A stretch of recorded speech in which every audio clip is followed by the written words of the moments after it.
नहमदुहु व नुसल्ली व नुसल्लिमु अला रसूलिहिल करीम अम्मा बाद आऊज़ु बिल्लाहि मिनश शैतानिर रजीम बिस्मिल्लाहिर रहमानिर रहीम व इज़ा क़ील लहुत्तक़िल्लाह अख़ज़तहुल इज़्ज़तु बिल इस्मि फ़हस्बुहु जहन्नम व लबिअसल मिहाद। सदक़ल्लाहुल अज़ीम। अस्सलातु वस्सलामु अलैका या सय्यदी या रसूलल्लाह व अला आलिका व अस्हाबिका या सय्यदी या हबीबल्लाह। हम्दो सलात के बाद इंसान के पास जो रूहानी बीमारियां होती हैं, जो उसके दिल को मरीज़ बना देती हैं, बातिन को मुर्दा कर देती हैं, और उसकी वो ज़िंदगी जो अल्लाह तबारक व तआला के साथ होती है और वो ज़िंदगी जो दीन के साथ वाबस्ता होती है, वो ज़िंदगी को कमज़ोर कर देती है। उन बीमारियों में से एक बड़ी बीमारी है हक़ को कबूल न करना। हक़ की ख़बर हो जाना, हक़ के बारे में शऊर हासिल हो जाना, हक़ के बारे में पूरी ख़बर नसीब हो जाना, पर हक़ को कबूल ना करना। बाज़ औक़ात इंसान को पता होता है कि मैं यहाँ इस मकाम पर गलत हूँ, यहाँ मेरे अंदर गलती है, मुझे अपनी इस्लाह करनी चाहिए, लेकिन वो अपनी इस्लाह नहीं करता। क्यों? कि ये रूहानी बीमारी है। वो उस रूहानी मर्ज़ का शिकार हो चुका है कि वो अपने हक़ में भी इस बात को तस्लीम करने को तैयार नहीं है कि यहाँ मैं कमज़ोर हूँ और ये जो मुझे समझाया जा रहा है, ये जो मुझे कहा जा रहा है, ये जो मुझे नसीहत की जा रही है, ये जो मेरी तरबियत की जा रही है, इसकी मुझे ज़रूरत है। कुरान मजीद इरशाद फरमाता है वइज़ा क़ील लहुत्तक़िल्लाह अख़ज़तहुल इज़्ज़तु बिल इस्म। फरमाया जब उनसे कहा जाए अल्लाह तबारक व तआला से डर, तो उसका वक़ार मज़ीद गुनाह पर उसे उकसाता है। मुझे ही कह दिया है। वो अपनी इज्जत को पकड़ लेता है कि मेरी इज्जत पर हाथ डाला है, मुझे कहा है अल्लाह से डर। रब फरमाता है फ़हस्बुहु जहन्नम। ऐसे शख्स के लिए जहन्नुम काफ़ी है। व लबिअसल मिहाद, और वो बहुत बुरा ठिकाना है। उसे कहा जा रहा है अल्लाह से डर, और उसकी ये हालत हो गई है कि उसका वक़ार उसे, उसकी इज्जत उसे मज़ीद गुनाह पर उकसाती है कि अच्छा मुझे कहा है तो अब मैं और करूँगा।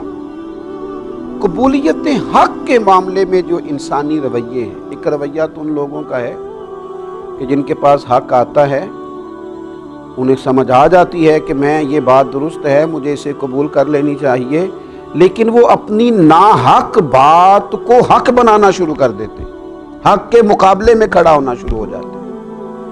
वो हक़ के मुकाबले में दलाइल देने शुरू कर देते हैं। वो नई से नई दास्तान सराई करते हैं, नई से नई बातों का नया से नया मतलब निकालते हैं। हक़ को कबूल करने को तैयार नहीं होते।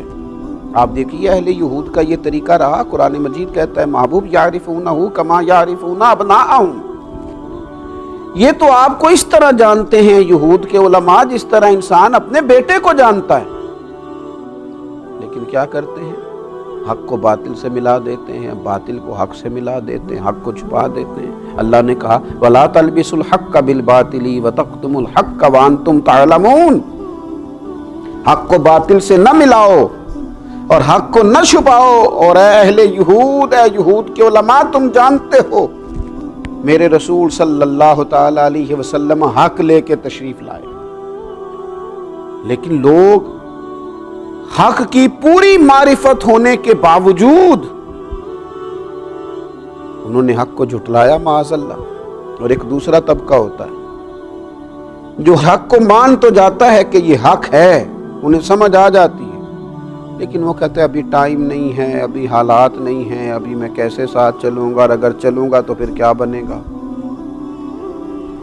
फिर देखें बात तो आपकी ठीक है, ये वतीरा रहा कुरैश मक्का का, ये अंदाज रहा कुरैश मक्का का। अबू जहल कहता था जो फरमाते हैं हक़ फरमाते हैं। कहते थे अबू लहब का जो कहते हैं हक़ कहते हैं। कि जब उनसे कहा जाता था जब हक़ तुम पर पहुंच गया है और हक़ तुम पर वाज़े हो गया है, फिर तुम इसे कबूल क्यों नहीं करते? तो वो कहते थे अगर कबूल कर लेंगे तो हमारी चुदराहट का क्या बनेगा। अगर हम इन्हें कबूल कर लेंगे तो वो जो सरदारियां हमने कायम कर रखी हैं, वो जो झूठी अना के बुत हमने बना रखे हैं, उनका क्या बनेगा। अपनी उस झूठी सरदारी को बचाने के लिए दोज़ख का ईंधन बन गए, सारी जिंदगी के लिए लानत की अलामत बन गए।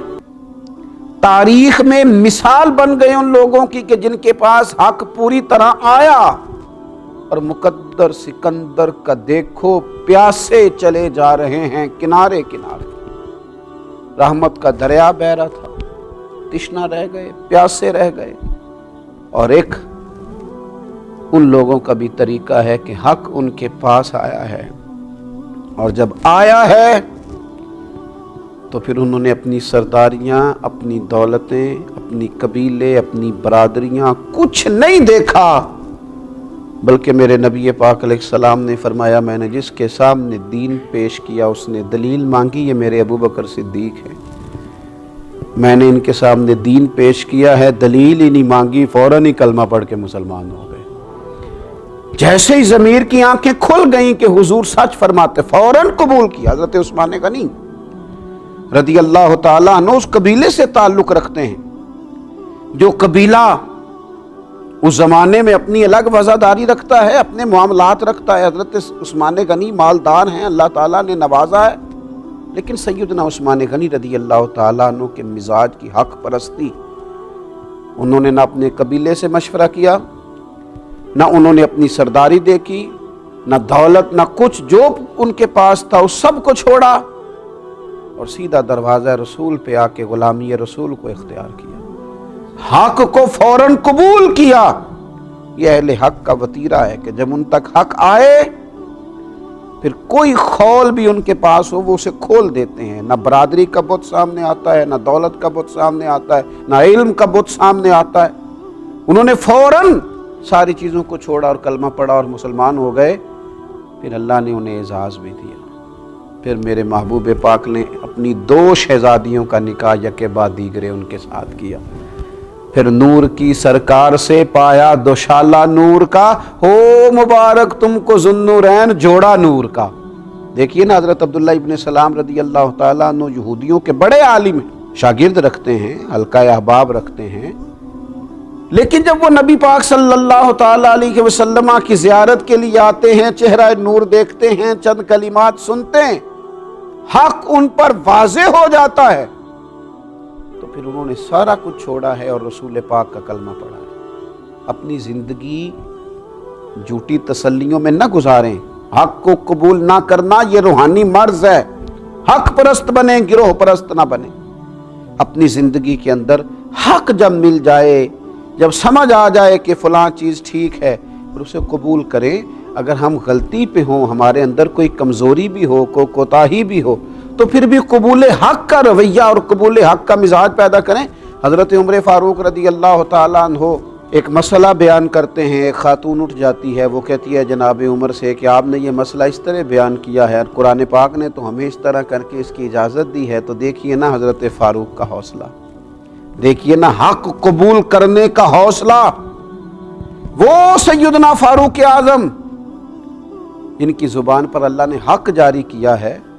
دیکھیے ہماری تعلیم کے لیے صحابہ کرام کیسے کیسے انمول موتی جاری کرتے ہیں۔ جب اس خاتون نے کہا حضرت عمر سے کہ آپ یہ فرما رہے ہیں، کتاب و سنت تو یہ درس دیتی ہے، تو جناب عمر کا حق قبول کرنے کا حوصلہ، اتنا بڑا آدمی، اتنا بڑا آدمی کہ شیطان جس کو دیکھ کے رستہ بدل جائے، رسول پاک علیہ السلام جس سے پیار کرے، امت جس کا نام لے لے کے جیے، وہ عمر حق قبول کرتے ہیں تو اعلان کس طرح کرتے ہیں؟ فرماتے ہیں لوگوں سنو، ایک عورت نے ٹھیک کہا ہے اور ایک مرد نے خطا کی، اس مسئلے میں یہ خاتون حق پہ ہے، میں اس حق کو قبول کرتا ہوں، اپنی رائے سے رجوع کرتا ہوں۔